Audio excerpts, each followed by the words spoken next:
ನನ್ನ ಹೆಸರು ಭಾರತಿ ಅಂತೇಳಿ. ನಾನು ದಾವಣಗೆರೆಯಿಂದ ಬಂದಿರೋದು, ಬಟ್ ನಾನು ಸ್ಟೇಯಿಂಗ್ ಆಗಿರೋದು ಬೆಂಗಳೂರಲ್ಲೇ. ಅದು ಪರ್ಸ್ನಲ್ ಸರ್, ಬಟ್ ಡಿಸ್ಕ್ಲೋಸ್ ಮಾಡೋಕ್ಕಾಗಲ್ಲ. ನನಗೆ ಅದೇ ನಾನೇನೋ ಅಂದ್ಕೊಂಡಿದ್ದೆ ನನ್ನ ಪರ್ಸ್ನಲ್ ಲೈಫಲ್ಲಿ ಏನೋ ಒಂದು ಆಗಬೇಕು ಅಂತೇಳಿ. ಆವಾಗ ನನಗೆ ನಾನು ಹಿಂಗೆ ಯೂಟ್ಯೂಬಲ್ಲಿ ನೋಡ್ಕೊಂಡ್ಬಿಟ್ಟು ಒಂದು 6 ಮಂತ್ಸಿಂದ ಹೋಗ್ಬೇಕು ಅಂದ್ಕೊಂಡಿದ್ದೆ. ಬಟ್ ಅದು ಸಡನ್ ಆಗಿ ನನಗೆ ಗೊತ್ತಿದ್ದೀರ ಇಲ್ಲಿಗೆ ಬರೋ ಒಂದು ಸಿಚುವೇಶನ್ ಬಂತು. ಸೊ ಬಂದು ಯಾವತ್ತೂ ನಾನು ಕಾಯಿ ಕಟ್ಟಬೇಕು ಅಂತಲೂ ಕೂಡ ಅಂದ್ಕೊಂಡಿರಲಿಲ್ಲ. ಬಟ್ ಸಡನ್ ಆಗಿ ಆಲ್ ಆಫ್ ಸಡನ್ ಇಲ್ಲಿಗೆ ಬಂದ ತಕ್ಷಣ ಮೈಂಡ್ ಅದು ಹೆಂಗೆ ಚೇಂಜ್ ಆಗುತ್ತೆ ನನಗೂ ಗೊತ್ತಿಲ್ಲ. ಬಂದ ತಕ್ಷಣ ನಾನು ಕಾಯಿ ಕಟ್ಟಿದ್ಮೇಲೆ ಎಲ್ಲರದ್ದು ಬಿಲೀವ್ಸು ನಾನು ನಂಬಿದೆ, ರಾಯರು ಇದ್ದಾರೆ ಅಂತ ನಾನು ನಂಬಿದೆ. ಬಟ್ ಫಸ್ಟಿಂದ ನಾವು ರಾಯರು ಅಂತಂದರೆ ನಮಗೇನು ಗೊತ್ತಿರಲಿಲ್ಲ ಸರ್. ಇಲ್ಲಿಗೆ ಬಂದಾದ್ಮೇಲೆ ಕೂಡ ರಾಯರು ಇದ್ದಾರೆ ಅಂತೇಳಿ ಅದೊಂದು ಮನಸ್ಸಿಂದ ನಮಗೆ ಗೊತ್ತಿಲ್ಲದ ಬಿಲೀವ್, ಅದು ನಮಗೆ ಗೊತ್ತಿಲ್ಲ ಆಟೋಮೆಟಿಕ್ಕಾಗಿ ನಮ್ಮಲ್ಲೇ ಬರುತ್ತೆ. ಅದು ಒಂದು ಪಾಸಿಟಿವ್ ಡಿವೋಷನ್ ಅನ್ನೋದು ನಮಗೆ ಬರುತ್ತೆ.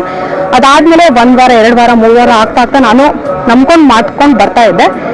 ಬಟ್ ನಾನು ಈ ಸ್ವಾಮಿಗಳನ್ನ ಕೇಳಿದೆ, ಸ್ವಾಮಿಗಳೇ ನಾನು ಈ ಥರ 1 ವಾರ 2 ವಾರ 3 ವಾರ ಹಿಂಗೆ ಮಾಡ್ಕೊಂಡು ಬರ್ತಾ ಇದ್ದೀನಿ, ಬಟ್ ನನಗೇನು